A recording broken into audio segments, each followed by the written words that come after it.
क्या अनमैरिड लड़की को भी एक्टोपिक प्रेगनेंसी हो सकती है क्या? एक्टोपिक प्रेगनेंसी का मतलब होता है प्रेगनेंसी आपके बच्चेदानी पे नहीं है, यानी कि यूट्रस में ना हो के ट्यूब्स में है। अब ट्यूब्स में जब प्रेगनेंसी होती है वो ज़्यादा दिन तक वहाँ पे सरवाइव नहीं कर सकती है, क्योंकि ट्यूब बिल्कुल पतली होती है और कुछ दिन बाद ट्यूब ब्लास्ट हो जाती है, फट जाती है, अगर हम समय पे इस चीज़ का पता नहीं लगाते हैं तो। अब किन बातों का ध्यान रखना चाहिए, और क्योंकि इस तरह के आप लोगों के सवाल आते रहते हैं कि एक्टोपिक प्रेगनेंसी क्या होती है, ये अनमैरिड गर्ल को भी हो सकती है क्या? जी हाँ, बिल्कुल अनमैरिड लड़की को भी हो सकती है। और आपको किन बातों का ध्यान रखना चाहिए, क्योंकि जाने अनजाने में डर से हम लोग ऐसी गलती कर देते हैं कि जिससे कि हमें फिर पछतावा करना पड़ता है। बाद में हमारे पास पछतावे के अलावा कुछ नहीं रह जाता है ना, और हमारे हेल्थ को तो नुकसान होता ही होता है। तो देखिए, एक्टोपिक प्रेगनेंसी का मतलब होता है जो प्रेगनेंसी है आपके ट्यूब में ही रह गई है। देखिए, होता क्या है कि जब रिलेशन बनाते हैं तो जो स्पर्म और ओवम, यानी कि अंडा और स्पर्म दोनों ट्यूब में मिलते हैं और वहाँ पे फर्टिलाइजेशन होता है। 5-7 दिन तक वहीं पे रहता है, फर्टिलाइजेशन का काम होता है। अब जब वो सिंगल सेल बन जाता है उसके बाद वो लुढ़क के आपके बच्चेदानी में आता है और वहीं पे वो ग्रो होता है, और वहीं पे वो पूरे 9 महीने तक वहीं पे बच्चा रहता है, वहीं पे उसका पोषण होता है। लेकिन कई बार वो ट्यूब में ही रह जाता है, वो बहुत दर्दनाक होता है। कई बार ट्यूब ब्लास्ट हो जाती है, ज़्यादा दिन हो जाते हैं तो, और काफ़ी पेनफुल सिचुएशन ये होती है। तो इसके लिए हमें कैसे पता चलेगा कि हमें एक्टोपिक प्रेगनेंसी हो गई है? देखिए, क्या होता है कि अनमैरिड जो फीमेल है वो अगर सेक्सुअली एक्टिव है और जो है उनको प्रेगनेंसी हो गई है, उनने ध्यान नहीं रखा या फिर सेफ्टी वगैरह यूज नहीं की, तो उनको एक्टोपिक प्रेगनेंसी अगर हो गई। कई बार ये होता है कि वो लोग बिना किसी डॉक्टर से मिले अनवांटेड किट खा लेते हैं, एबॉर्शन वाली टैबलेट खा लेते हैं।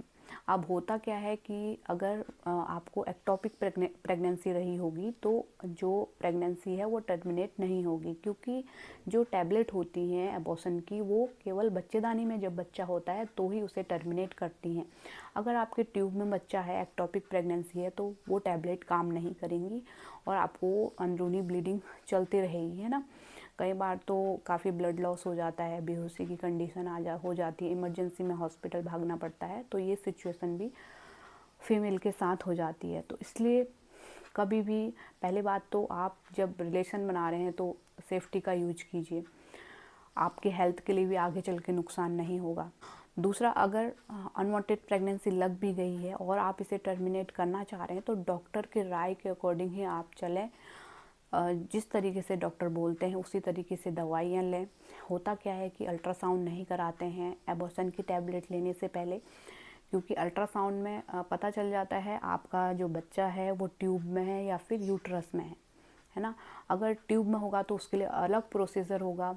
कई बार इंजेक्शन से, दवाइयों से उसे ग्रो होने से रोका जाता है, या फिर कई बार सर्जरी भी होती है। तो वो डॉक्टर आपको बता देंगे कि क्या करना होगा, लेकिन आपको अपने मन से कोई भी गलत कदम नहीं उठाना है। डॉक्टर से मिलिए। 18 साल से जो कम की फ़ीमेल हैं उनके पेरेंट्स का जो है कंसर्ट लिया जाता है, क्योंकि मेरे पास इस तरह के भी सवाल आ रहे थे कि अगर हम हॉस्पिटल जाते हैं डॉक्टर गार्जियन को यानी कि पेरेंट्स को तो नहीं बुलाएंगे, तो 18 साल से कम की हैं तो आपके पेरेंट्स का कंसर्ट लिया जाता है, क्योंकि डॉक्टर के ऊपर भी बात आ जाएगी, है ना। कई बार प्रॉब्लम ज़्यादा हो जाती है, ब्लीडिंग ज़्यादा हो रही है, तो डॉक्टर जो है पेरेंट्स का कंसर्ट लेना चाहते हैं। और अगर आप 18 साल से ऊपर की हैं तो आप खुद के कंसर्ट पे भी, क्योंकि सिग्नेचर होते हैं, पूरा कंसर्न होता है कि हम अपनी जिम्मेदारी पे ये सब कर रहे हैं, कोई भी प्रॉब्लम होती है तो उसके जिम्मेदार हम रहेंगे, है ना। तो इस तरीके से आपको अपना कंसर्न देना होता है। अगर आप 18 साल की हैं तो इसमें आप जो है अबॉर्शन करा सकती हैं। कई बार एडवांस प्रेगनेंसी होती है तो उस पर भी ज़्यादा दिक्कत आती है, तो इसलिए अल्ट्रासाउंड ज़रूर कराइए, डॉक्टर से ज़रूर मिलिए। डॉक्टर सही तरीके से उस चीज़ को हैंडल करेंगे और आपको ज़्यादा प्रॉब्लम नहीं हो पाएगी, ज़्यादा प्रॉब्लम में जाने से आप बच जाएंगी। तो इसलिए इस चीज़ का ध्यान रखना है। तो उम्मीद करती हूँ वीडियो आपके लिए हेल्पफुल रही होगी। इसी तरह की हेल्पफुल वीडियो देखते रहने के लिए चैनल को ज़रूर सब्सक्राइब कीजिए। हमें सोशल मीडिया, इंस्टाग्राम, फेसबुक पे भी फॉलो कर सकते हैं, वहाँ पे भी मैं रील्स वीडियो अपलोड करती रहती हूँ। Thanks for watching.